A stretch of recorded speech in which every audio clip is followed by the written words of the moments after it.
Hello everyone, welcome back to my channel. तो मैं लेके आई हूँ यार आपके लिए माइक्रोस्पोरोजेनेसिस के बेसिस पे पास्ट ईयर नीट के क्वेश्चंस। ठीक है, इससे पहले मैंने माइक्रोस्पोरोजेनेसिस की शॉर्ट कॉन्सेप्ट वीडियो डाली थी for 5-6 minutes I guess. Then I have posted NCERT based lecture which I think that's of 15-20 minutes क्योंकि हमने पूरी NCERT की लाइंस उसमें डिस्कस की है। But today I have brought उसी से रिलेटेड नीट PYQs कि आपको ये पता लगे कि किस तरह के क्वेश्चन माइक्रोस्पोरोजेनेसिस से पूछे जाते हैं पेपर्स में। ठीक है, तो लेट्स जस्ट क्विकली बिगिन क्योंकि काफी शॉर्ट क्वेश्चंस हैं तो हम फटाफट से कवर अप करेंगे। Which one of the following statement is not true? कौन सी स्टेटमेंट नॉट ट्रू है? सबसे बड़ा हाईलाइट इसमें यही है।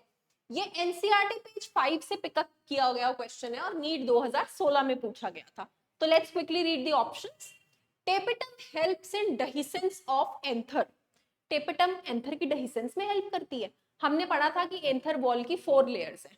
सबसे बाहर वाली एपिडर्मिस, एंडोथीसियम, फिर मिडल लेयर और लास्ट वाली टेपिटम, जिसका काम था पोलन ग्रेन्स को खाना देना। ठीक है, तो ये तो हमें किसी एंगल से सही नहीं लग रही। Exine of pollen grains is made up of sporopollenin. Yes correct, हमने स्ट्रक्चर ऑफ पोलन ग्रेन में पढ़ा है कि पोलन ग्रेन की सबसे बाहर वाली लेयर होती है एग्जाइन, जो बनी हुई है most hardest substance that is sporopollenin, जिसे कोई डिग्रेड नहीं कर सकता। Then pollen grain of many species में कॉज सेवरल एलर्जी। यस, हमने एक एग्जांपल भी पढ़ा था पार्थीनियम का, कैरेट ग्रास, जो वीट के साथ आया और उसने कितनी ज्यादा प्रॉब्लम क्रिएट करी एलर्जी की। Then stored pollen in liquid nitrogen. हाँ यस, वी स्टडीड कि पोलन्स को हम स्टोर भी कर सकते हैं लिक्विड नाइट्रोजन में एट -196 डिग्री सेल्सियस। तो ये तो बिल्कुल हमें सही दिख रही है और हमें पूछी क्या थी? Not true. तो हमें साफ साफ इशारा जा रहा है ऑप्शन ए पे। ठीक है जी, ध्यान से अगर आप रीड करेंगे तो ये सारी एनसीईआरटी की लाइंस है जो उठाई हुई है, बस आपको कॉन्सेप्ट की समझ होनी चाहिए। Proximal end of the filament of stamen is attached to anther filament। NCERT के पेज नंबर 5 पे एक लाइन लिखी हुई है सेम फॉर्मेट में कि proximal end of the filament of stamen is attached to either thalamus or petals, और वही आपको ऑप्शन सी में इस क्वेश्चन में दिख भी जाएंगे। ये डायरेक्ट लाइन पे उठ के क्वेश्चन आया हुआ है हमारे 2016 के नीट में, बिल्कुल डायरेक्ट। ठीक है जी, next question, which one of the following statement is correct? फिर से हमें यहाँ क्या बताना है? करेक्ट। ये भी पेज नंबर 5 से उठी हुई और नीट 2013 में पूछी गई। Hard outer layer of pollen is called intine. गलत, इंटाइन की जगह क्या आना चाहिए था? Exine. Sporogenous tissue is haploid. था क्या भाई स्पोरोजेनस टिश्यू? याद करो याद करो याद करो। स्पोरोजेनेसिस टिश्यूज था एंथर के अंदर, स्पोरेंजियम के अंदर। ठीक है, वो तो बाद में डिफरेंशिएट करके हैप्लॉइड चीजें बनी थी। जब तक मियोसिस नहीं होती तब तक कोई चीज हैप्लॉइड नहीं होती। तो ये भी स्टेटमेंट क्या हो गई? गलत। Next, endothecium produces microspores. अभी बताया मैंने कि जो एपिडर्मिस, एंडोथीसियम, मिडल लेयर, उन तीनों का काम क्या था? उन तीनों का काम था पोलन ग्रेन की आउटर वॉल को प्रोटेक्ट करना, उसको प्रोटेक्शन देना और डेहिसेंस में हेल्प करना। तो no, it does not produce microspores. Tapetum nourishes the developing pollen. Yes, we studied, अभी मैंने बताया फर्स्ट क्वेश्चन में कि टेपिटम पोलन्स को नरिश करता है। So D part is the correct answer. तो आप देख रहे हो कि 4 लेयर्स ऑफ वॉल से अब तक 2 क्वेश्चन मैं रिपीट बता चुकी हूँ, 2013 में फिर 2016 में। ठीक है जी, next, in grasses what happens in microspore mother cell?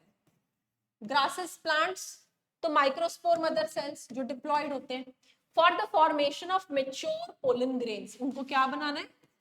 mature pollen grain। MMC क्या बनाएंगे? माइक्रोस्पोर्स इंटू 4, जो माइक्रोस्पोर्स आगे डेवलप होके क्या बनाते हैं? Pollen grain. लेकिन ये मदर सेल से माइक्रोस्पोर्स बनने के लिए हमारी एक डिवीजन होती है जिसको क्या बोला जाता है? मियोसिस। तो इसको बनने के लिए क्या लगती है? 1 meiotic division. Some of you might say कि मैम पोलन ग्रेन मैच्योर हो चुका है तो 2 माइटोटिक डिविजन्स भी तो होनी चाहिए। तो बेटा they are just talking about its maturity, वो ये नहीं कह रहे कि वो रिलीज हो चुका है। they are not claiming anything, they are just telling you कि बताइए कि एमएमसी से मैच्योर पोलन ग्रेन कैसे बनता है। so that is by 1 meiotic division। ठीक है जी। Next, how many pollen grains will be form after meiotic division in 10 microspore mother cells. बेटा जी ऐसा है कि एक माइक्रोस्पोर मदर सेल 4 माइक्रोस्पोर्स को जन्म देती है। जब 10 है तो it will give rise to 10 into 4, that is 40 microspores which will further develop into 40 pollen grains। ठीक है जी, so the answer here will be 40। और ये क्वेश्चन पुराने AIPMT 96 का आप देख सकते हैं क्वेश्चन है, पुराने पेपर्स में ज्यादा पूछे गए थे। बट सिंस ये हमारी एनसीईआरटी से रिलेटेड है और हम इस कॉन्सेप्ट में है तो आप इसे कर सकते हो। In an angiosperm, how many microspore mother cells are required to produce 100 pollen grains? कितने microspore mother sales 100 pollen grains बना सकते हैं? डोंट यू थिंक उल्टा है? जब एक 4 बना रहा था, ठीक है, तो 100 को कितने बना रहे होंगे? 25, because 25 into 4 is 100, right? So the answer is 25। तो ये सिंपल उस कॉन्सेप्ट पे बेस्ड है, हल्की सी मैथ्स है, बस दैट्स इट। ठीक है जी, नेक्स्ट क्वेश्चन। अरे क्वेश्चन फिनिश, ठीक है। So that was about PYQs based on microsporogenesis. Please इस पे अपना होल्ड रखिए and this topic is done from my and. Thank you so much.